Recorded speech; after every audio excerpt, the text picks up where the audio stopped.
Mohamed. Donc je tiens à vous féliciter, si Mohamed, la capsule أكثر اللي ضربت على الآخر. Donc je vous laisse زياد خليني نكمل نقدم سي محمد.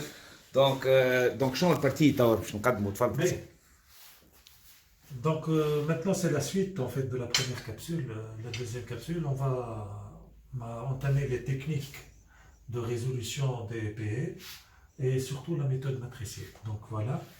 Donc je vais reprendre très rapidement l'exemple de la première capsule. Donc ici c'est un problème de production où on produit 3 articles A, B et C. Donc avec deux matières premières 1 et 2, et un profit unitaire généré par article. Ici, ce sont les ressources disponibles, d'accord? Donc voilà, donc je vais prendre un petit exemple.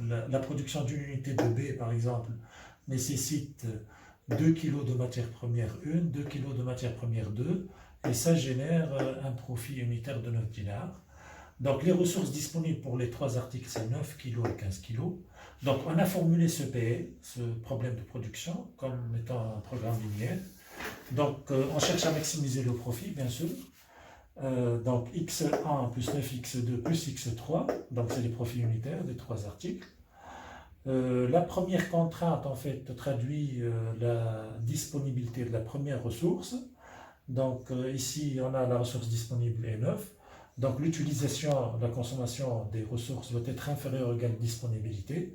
Donc, et du coup, on a x1 plus 2x2 plus 2x3, x1 plus 2x2 plus 2x3, inférieur ou égal à 9.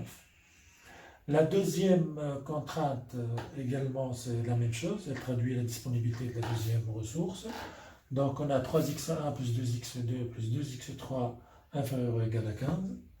Et voilà, donc les variables sont positives. Donc c'est un PL de production très simple, très classique, avec 3 variables et 2 contraintes fonctionnelles. Donc c'est un PL canonique, c'est un PL sous la forme canonique, c'est la forme normale d'un programme linéaire. Lorsqu'on a un problème de maximisation, les contraintes sont inférieures ou égales. La forme canonique d'un problème de minimisation, c'est plutôt l'inverse.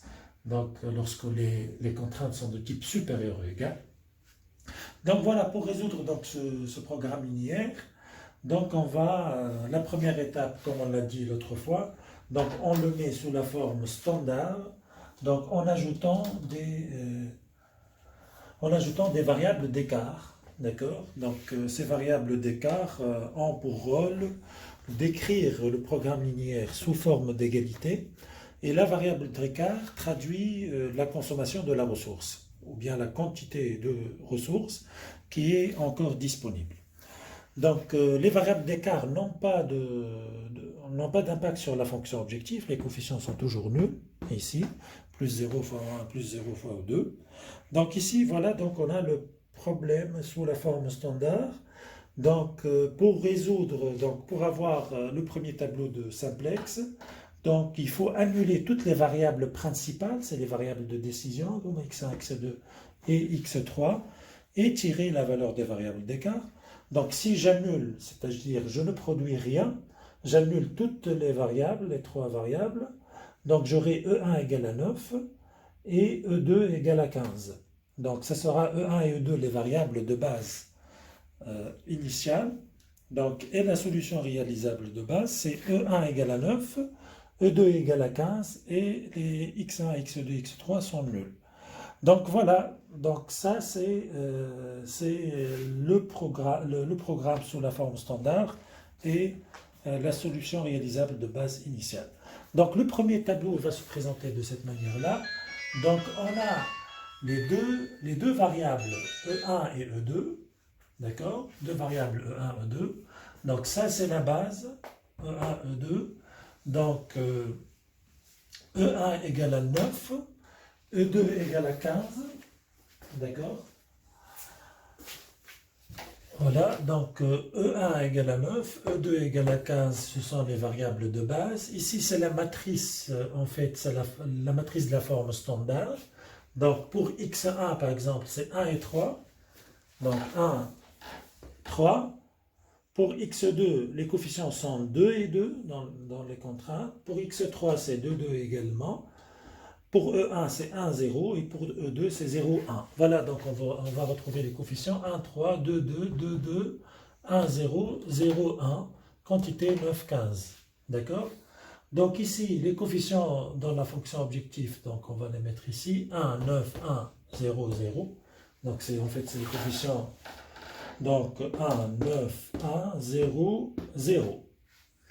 Voilà, donc les coefficients de E1, le coefficient de E1 c'est 0, le coefficient de E2 c'est 0 également. Donc voilà, donc ici, donc on va calculer les ZJ. Donc les ZJ en fait c'est donc les ZJ, donc comment on va calculer les ZJ? C'est 1 fois 0 plus 3 fois 0 égale à 0. Donc on va retrouver en fait des zéros ici, donc, parce qu'on a ici des zéros. Donc juste pour s'habituer à la technique, donc 1 fois 0 plus 3 fois 0, 0. 2 fois 0 plus 2 fois 0, c'est 0.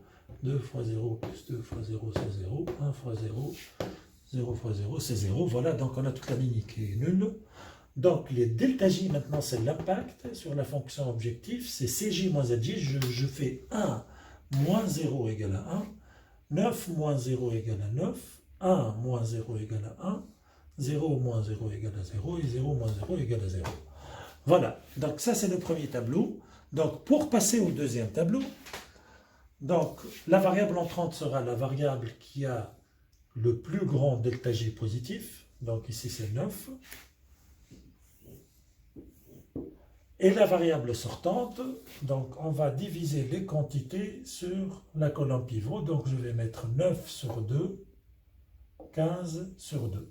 Donc le ratio test, 9 sur 2 et 15 sur 2. Donc la variable sortante maintenant, c'est la variable qui a le ratio test le plus petit. Donc ici on a 9 sur 2, c'est 4,5, ici c'est 7,5. Donc ça sera 4,5. Donc la variable sortante c'est E1. Voilà.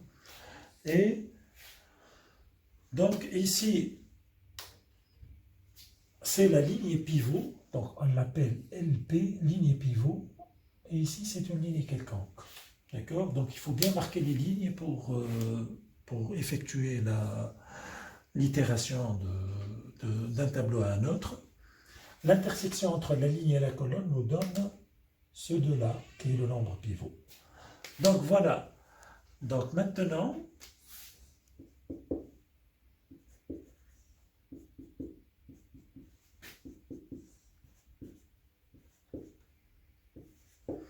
donc on a donc x2 qui est entrante, on a dit, x2 est entrante et E2 est sortante. Donc c'est-à-dire que la variable x2 va prendre la place de E1.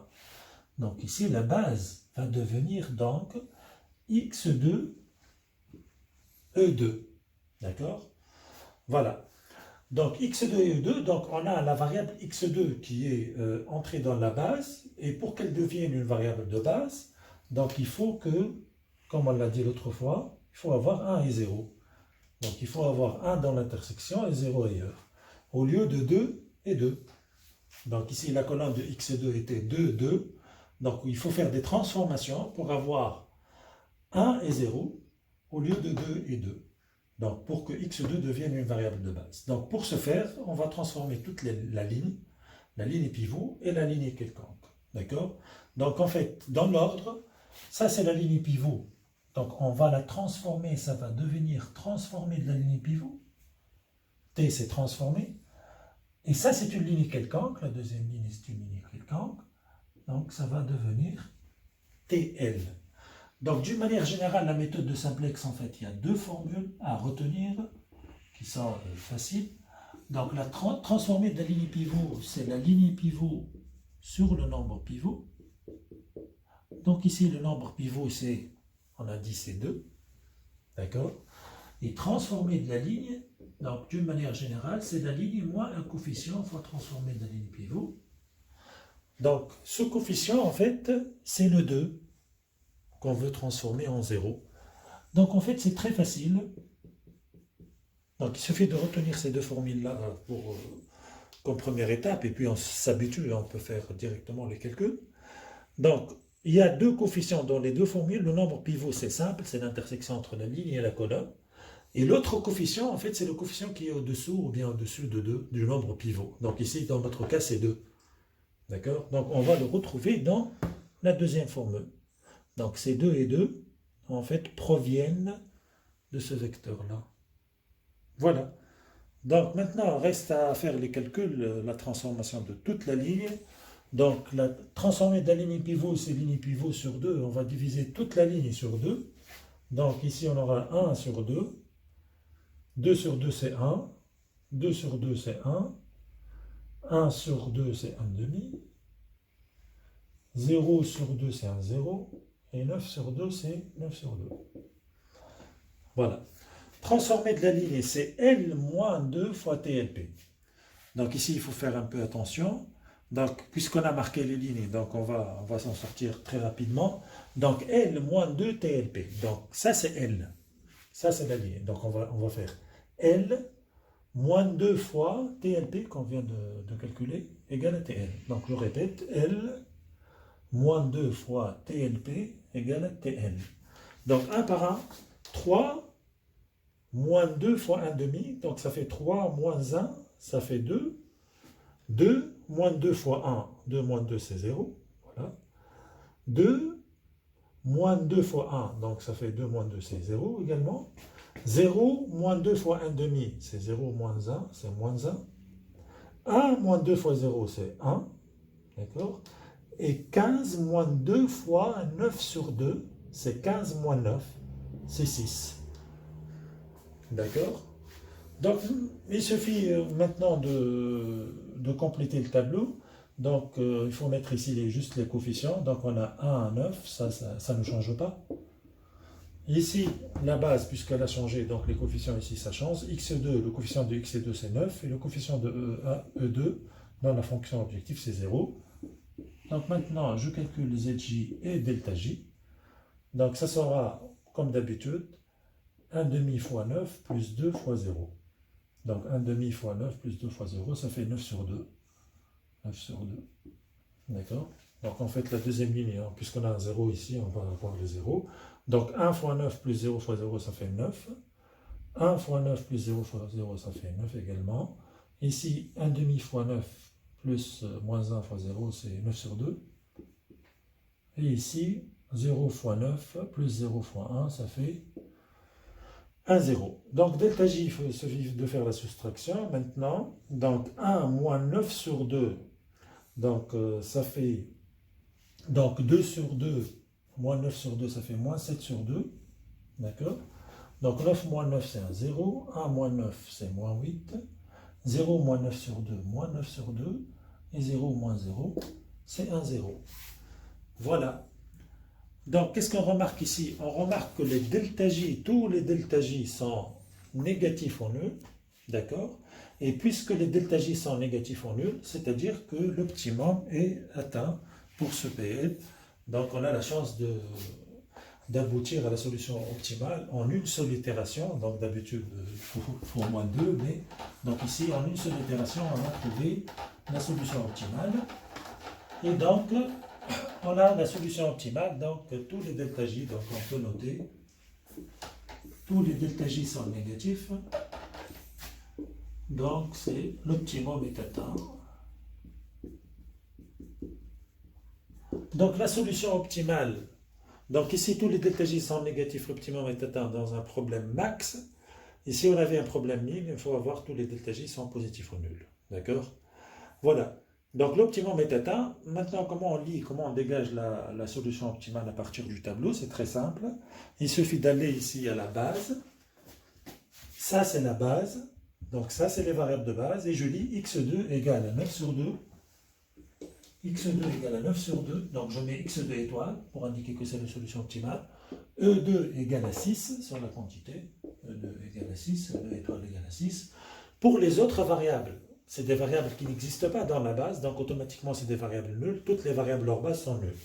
Donc les variables hors base qui restent, c'est x1 égale à 0, x3 égale à 0 et e1 égale à 0. Donc pour avoir Z.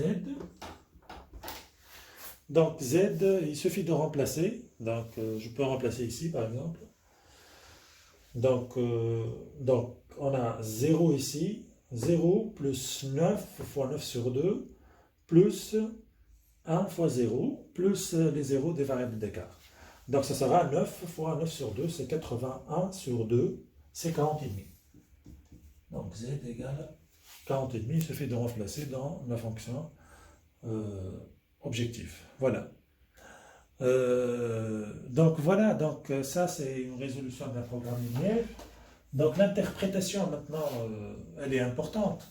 Donc c'est pour cette raison qu'on va interpréter ici les delta J des variables. Donc les delta J non nuls des variables. Donc on a delta J de x1 égale à moins 7 sur 2. Delta J de x1 égale à moins 7 sur 2. Cela veut dire que si x1 augmente d'une unité, Z va diminuer de 7 sur 2 unités monétaires. Ça, c'est l'interprétation d'une variable de base. D'accord?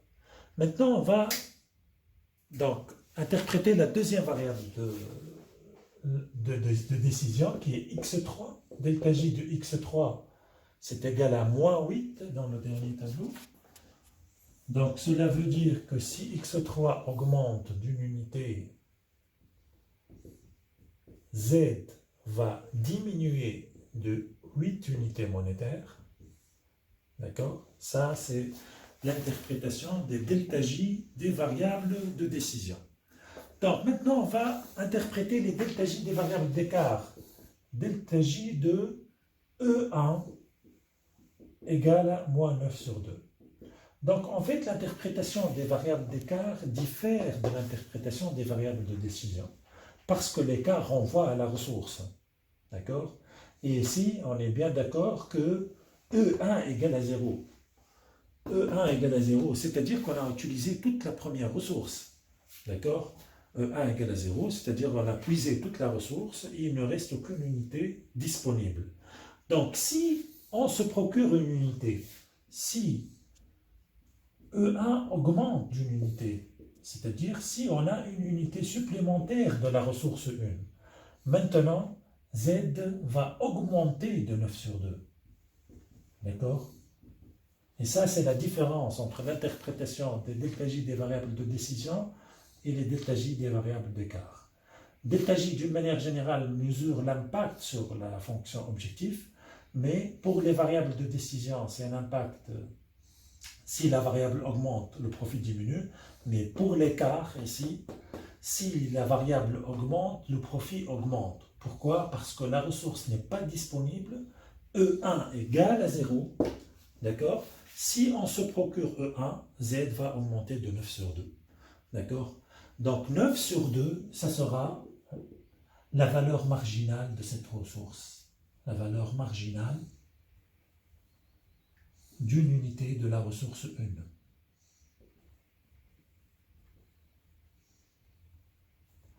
On l'appelle également le prix dual.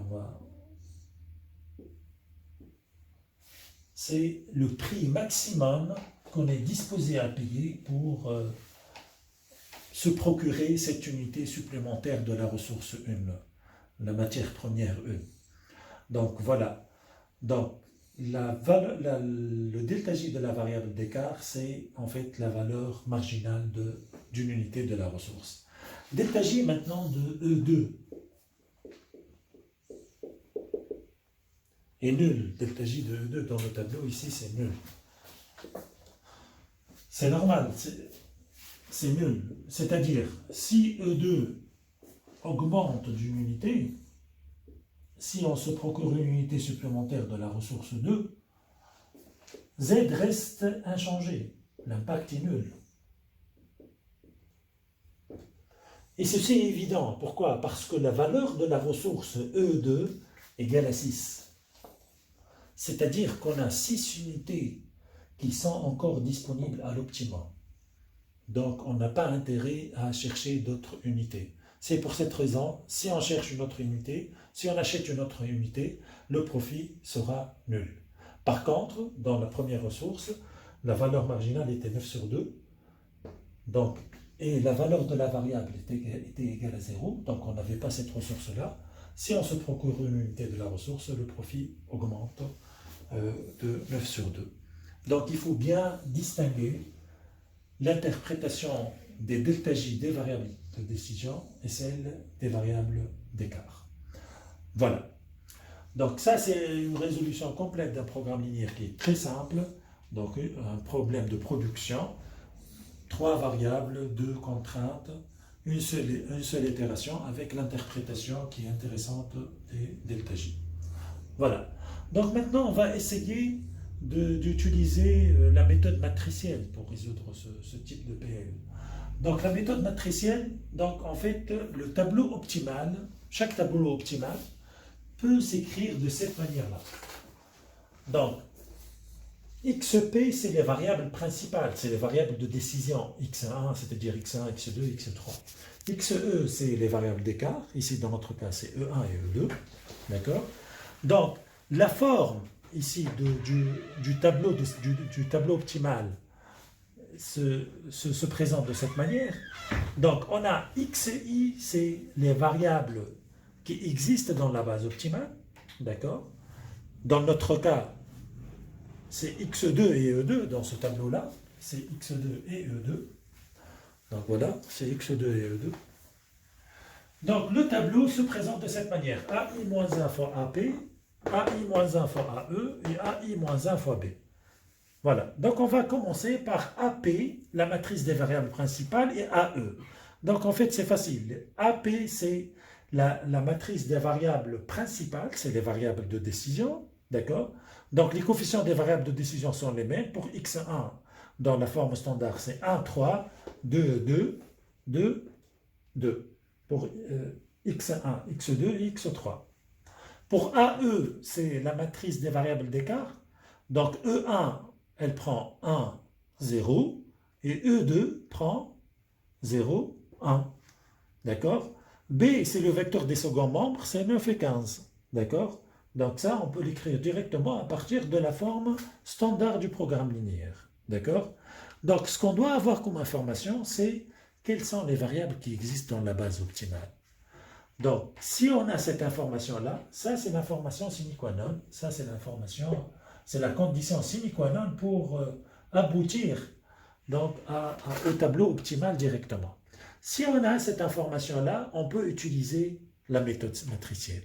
Si on n'a pas cette information-là, donc on ne peut pas utiliser. Donc, on doit avoir une information sur la structure de la solution optimale. Quelles sont les variables qui existent dans la base optimale. Donc, dans un exercice, on peut, si c'est précisé, sachant que X2 et E2 sont les variables de base à l'optimum, dans ce cas, on peut utiliser cette méthode. Sinon, on ne peut pas utiliser cette méthode. Il faut passer par les itérations dès le début. Donc, on va supposer qu'on a cette information-là. Donc, on a XI, c'est XE et E2. Donc, la matrice des variables de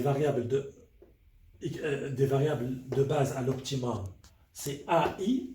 Donc, X2 prend 2 et 2. Donc, X2, c'est 2 et 2. Donc, voilà, X2, c'est 2 et 2. 2 et 2. Et E2, donc ça, c'est le vecteur de X2. Ça, c'est E2. Et E2, c'est 0 et 1, bien sûr. D'accord? Donc, il suffit maintenant de calculer l'inverse de cette matrice-là. D'accord?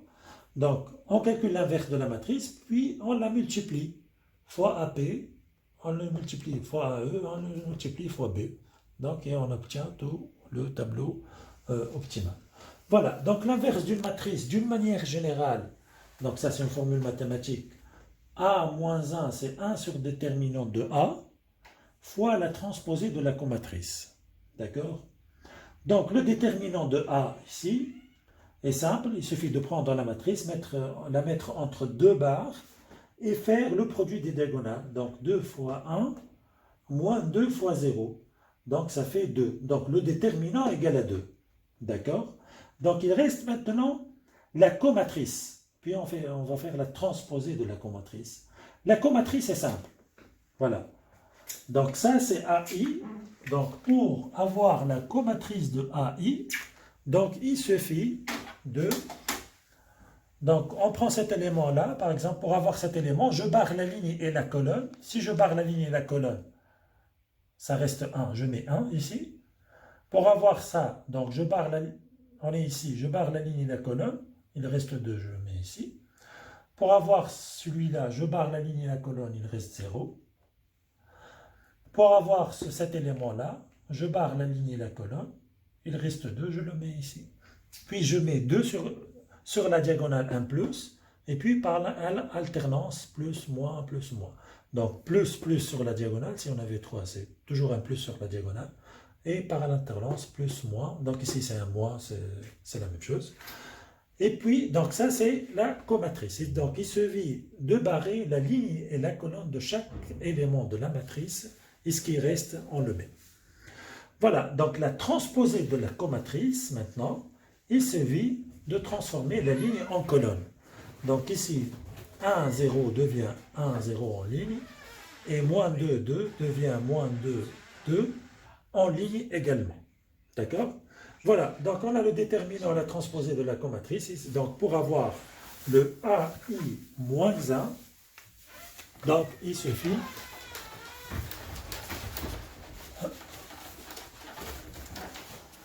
donc AI moins 1 c'est égal à 1 sur déterminant de AI fois transposée de la comatrice. Donc c'est égal à 1 sur 2 fois transposée de la comatrice 1 moins 2, 0, 2, égale. Donc on va multiplier chaque élément fois 1 demi. Donc 1 demi, 0, moins 1 et 1. Voilà, donc on a AI moins 1. Donc si on a AI moins 1, donc il suffit maintenant de multiplier pour avoir le tout. On a AI moins 1 maintenant. Donc il suffit de multiplier AI moins 1 fois AP, puis AI moins 1 fois AE, AI moins 1 fois B, on les a. Donc AI moins 1 fois AP, donc c'est égal à 1 demi moins 1, 0, 1. Donc AP c'est 1, 3, 2, 2, 2, 2. Donc c'est égal. Donc il suffit de faire le produit par ligne et par colonne. Donc ici, donc je prends la première ligne et je la multiplie par la première colonne. Première ligne fois première colonne. Donc ça fait 1 demi fois 1 plus 0 fois 3, ça fait 1 demi. Première ligne fois deuxième colonne. 1 demi fois 2 plus 0 fois 2, ça fait 1. Et puis première ligne fois troisième colonne, 1 demi fois 2 plus 0 fois 2, ça fait 1. Maintenant, on passe à la deuxième ligne. Deuxième ligne fois première colonne, moins 1 plus 3, donc 3 moins 1, c'est 2. Deuxième ligne fois deuxième colonne, c'est un 0. Moins 1 fois 2 plus 1 fois 2, c'est 2 moins 2, c'est 0. Donc, deuxième ligne et troisième colonne, moins 1 fois 2, moins 2, plus 2, c'est 0 également.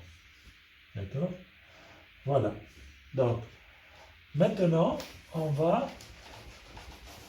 terminer donc la multiplication. Donc, maintenant, on a AI moins 1 fois AP. Il suffit, donc, pour avoir AI moins 1 fois AE, donc on va multiplier 1 demi moins 1, 0, 1, fois AE qui est la matrice identité des variables Picard, c'est égal. Première ligne fois première colonne, donc ça fait 1 demi fois 1 plus 0 fois 0, c'est 1 demi. 1 demi, première ligne, deuxième colonne. 1 demi fois 0 plus 0 fois 1, c'est 0. D'accord? Donc deuxième ligne, première colonne. Moins 1 plus 0, ça fait moins 1. Et moins 1 fois 0 plus 1 fois 1, ça fait 1. Donc ça, c'est AI moins 1 fois E. AI moins 1 fois B, il reste maintenant AI moins 1 fois B, donc c'est 1 demi moins 1, 0, 1, fois B qui est 9, 15, c'est le second membre. La première ligne fois la colonne, donc 1 demi fois 9 plus 0 fois 15, c'est 9 sur 2. et moins 1, 1, moins 1 fois 9, plus 1 fois 15, donc ça fait 15 moins 9, ça fait 6. Voilà.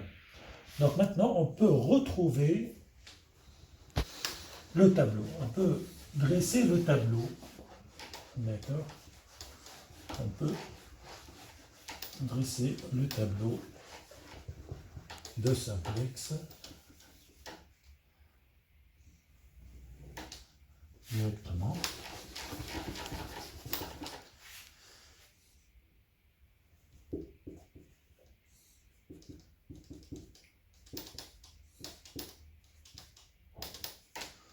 Donc la base optimale c'est xi, on a dit xi c'est x2 et e2.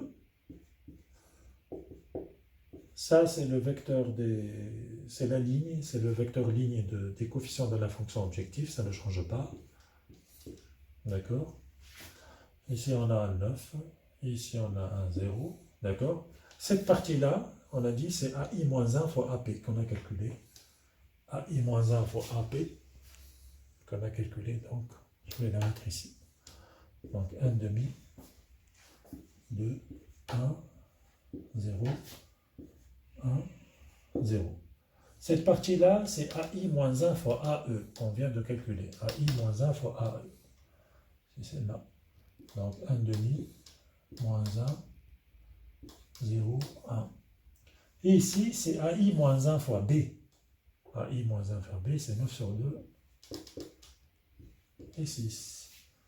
D'accord. Donc pour avoir les ZJ, il suffit de multiplier, donc comme d'habitude, donc 9 sur 2, 9, 9, 9 sur 2 et 0. Donc on fait la différence après, donc on trouve moins 7 sur 2, 0, moins 8, et moins 9 sur 2. Et voilà, on a retrouvé le tableau optimal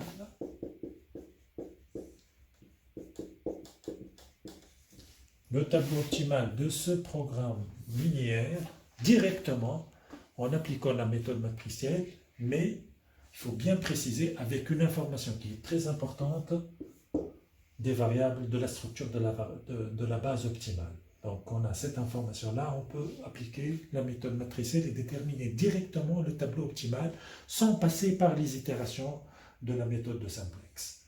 Voilà. Donc ça c'est la méthode matricielle. Donc voilà, donc on peut directement donc, avoir la solution optimale et le tableau optimal directement à partir de ces formules-là qu'il faut bien retenir. D'accord? Donc voilà.